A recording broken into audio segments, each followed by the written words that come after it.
بسم اللہ الرحمن الرحیم ان الحمد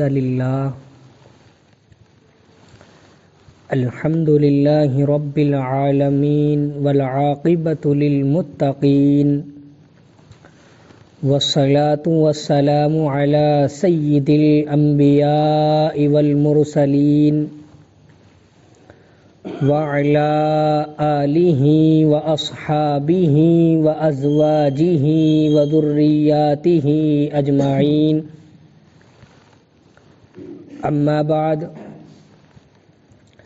عن ابی ہریرۃ رضی اللہ تعالی عنہ قال قال رسول اللہ صلی اللہ علیہ وسلم اتق المحارم تکن اعبد الناس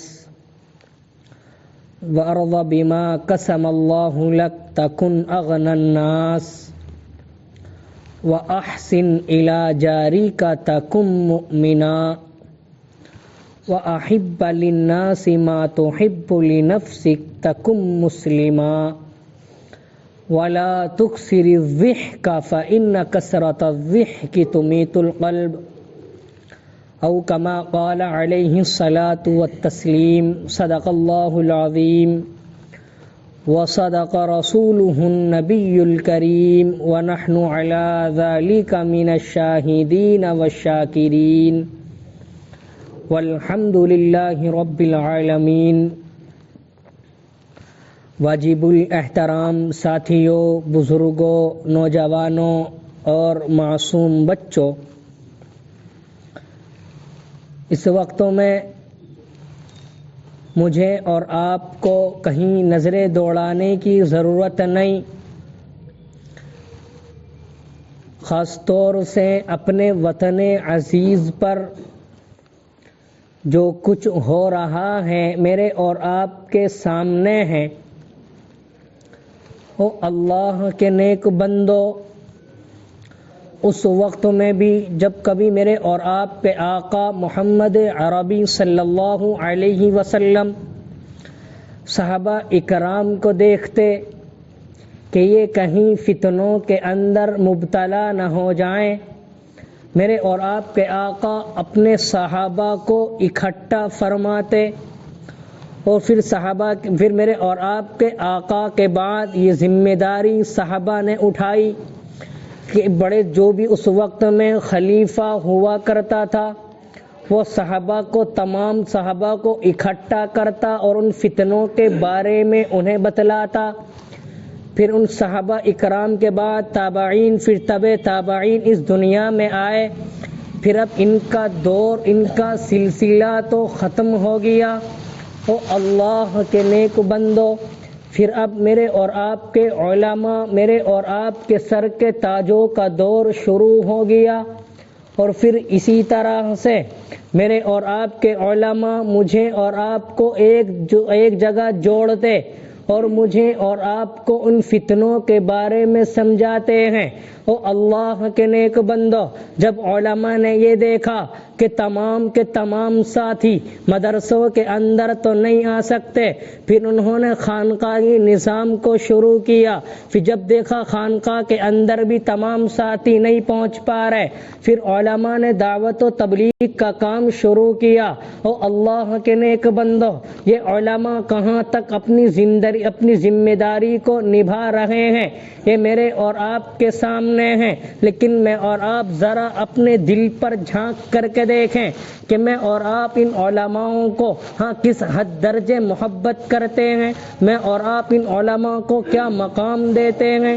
وہ اللہ کے نیک بندو، یہ وہی علماء ہیں جن کی وجہ سے آج دنیا چل رہی ہے، انہی علماء کی وجہ سے، کیونکہ میرے اور آپ کے آقا نے ارشاد فرما دیا تھا العلماء ورثۃ الانبیاء، ارے یہ علماء تو انبیاء کے وارث ہیں، لہذا اے اللہ کے نیک بندو، بندو، جو بھی کوئی چاہے وہ کتنا ہی بڑا فتنہ کیوں نہ ہو، چاہے وہ شکیل ابن حنیف ہی کیوں نہ ہو، اگر کوئی مسلمانوں پر آنے کی کوشش کرتا ہے اور بھولے بھالے مسلمانوں کو آپس میں دوری پیدا کرنے کی کوشش کرتا ہے کہ کس طریقے سے مسلمان اللہ سے دور ہو جائیں، کس طرح سے مسلمان نبی کے اس دین سے الگ ہٹ جائیں، تو ان کا مقابلہ کوئی اور نہیں بلکہ اس وقت میں علماء کر رہے ہیں۔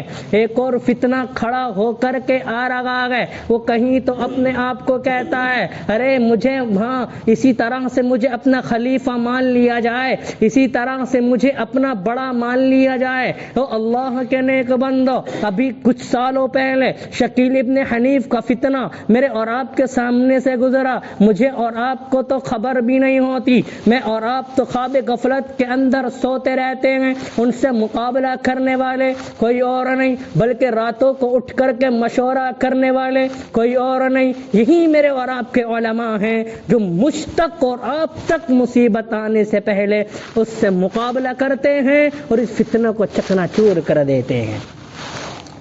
اسی طرح سے میرے اور آپ کے آقا محمد عربی صلی اللہ علیہ وسلم کبھی کبھی اپنے صحابہ کرام کو اکٹھا کرتے، اپنے صحابہ کرام کو اپنے درمیان میں بلاتے اور ارشاد فرماتے، ہے کوئی جو مجھ سے 5 باتیں سیکھے، ہے کوئی جو 5 باتیں مجھ سے سیکھے اور خود بھی یاد کرے اور اس پر عمل بھی کرے اور دوسروں تک بھی پہنچانے کی ذمہ داری لے۔ تو حضرت ابو ہریرہ کھڑے ہو جاتے ہیں، یا نبی اللہ، ہاں میں ذمہ داری لیتا ہوں کہ ان کو یاد بھی کروں گا اور ان پر عمل بھی کروں گا اور ان کو دوسروں تک پہنچانے کی کوشش بھی کروں گا۔ تو کیا فرمایا؟ پہلی نصیحت میرے اور آپ کے آقا محمد عربی صلی اللہ علیہ وسلم نے، اتق المحارم تکن اعبد الناس، اے لوگوں عبادت گزار بننا چاہتے ہو تو او حرام کاموں کو چھوڑ دیجئے، او حرام کاموں سے توبہ اللہ کر لیجئے۔ لیکن او اللہ کے نیک بندو، ذرا اپنے گریبانوں کے اندر جھانک کر کے دیکھو، میں تمہاری تنہائیوں کو نہیں کہتا بلکہ تمہاری تنہائیوں پر اللہ نے پردہ ڈال رکھا ہے۔ میں صرف اتنا کہنے لگا، مجھے بتاؤ کہ آج کون سا کام ایسا نہیں ہے جو میرا مسلمان نہیں کر رہا ہے؟ مجھے بتاتے کیوں نہیں؟ کیا مسلمان نماز کو چھوڑنے والا نہیں ہو گیا؟ کیا مسلمان شراب کا عادی نہیں ہو گیا؟ کیا مسلمان سود اور بیاج کا کاروباری نہیں ہو گیا؟ ارے مجھے بتاتے کیوں نہیں؟ اگر میں مسجدوں کی طرف دیکھوں، حالانکہ مسجد اتنی خوبصورت بنی ہوئی ہیں، اتنے اچھے ٹائل اس کے اندر لگے ہوئے ہیں، لیکن کوئی نمازی نظر نہیں آتا، اور اگر شراب کے کھانوں پر ٹھکانوں پر جا کر کے دیکھ لیا جائے تو لائنوں میں لگنے والا کوئی اور نہیں بلکہ میرا اور آپ کو مسلمان مجھے اور آپ کو نظر آئے گا۔ او اللہ کے نیک بندو، حکومتوں کو برا کہنے والوں، اپنی پریشانیوں کے ڈھنڈورے پیٹنے والوں، کدھر جا رہے ہو؟ کدھر میں اور آپ سو گئے؟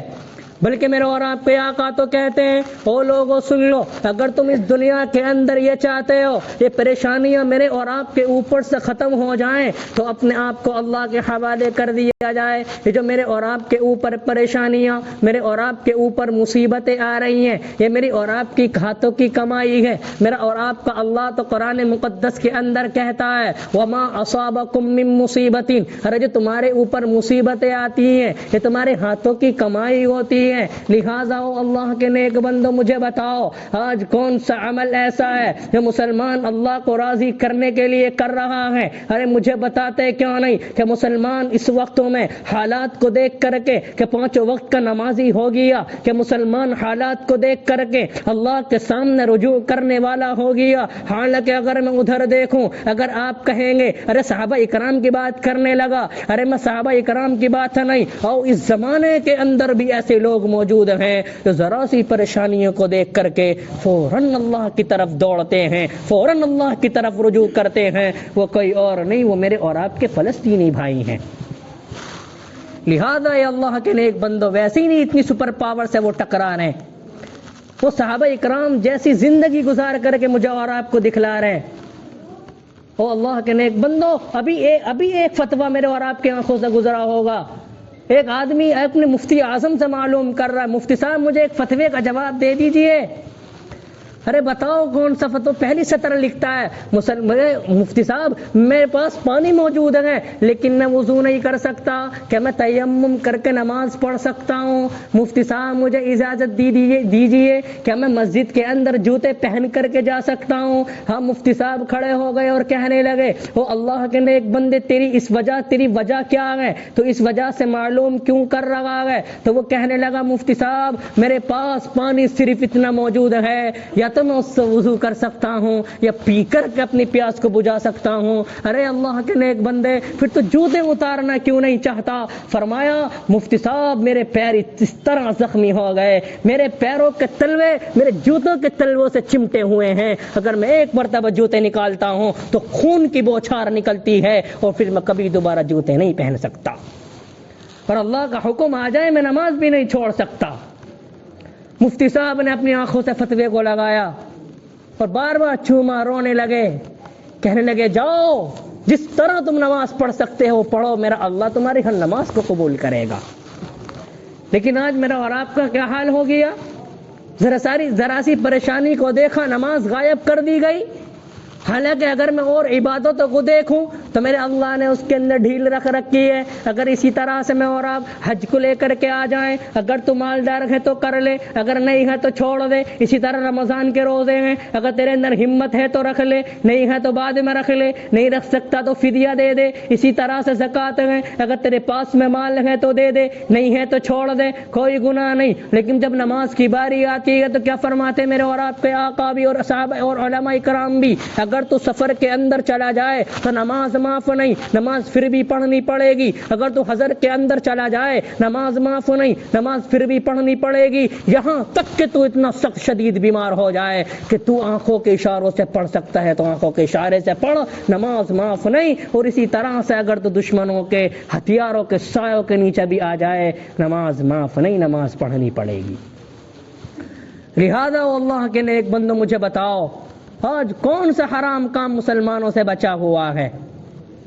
نئی نئی بیماریاں، نئے نئے حرام کام میرے اور آپ کے اندر آتے جا رہے ہیں۔ کیا فرمایا میرے اور آپ کے آقا محمد عربی صلی اللہ علیہ وسلم نے؟ اتق المحارم تکن اعبد الناس۔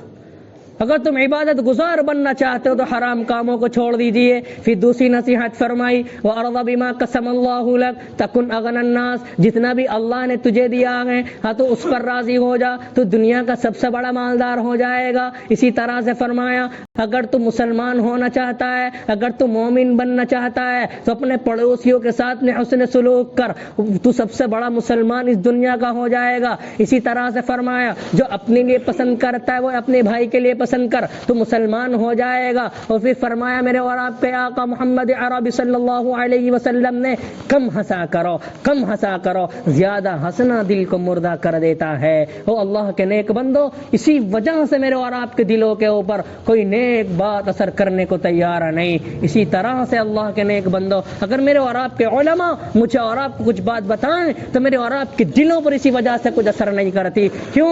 کیونکہ میں نے اور آپ نے اپنے دلوں کو مردہ کر لیا ہے۔ اسی لیے انشاءاللہ العظیم ارادے کرو انشاءاللہ اپنے تمام حرام کاموں کو چھوڑیں گے انشاءاللہ۔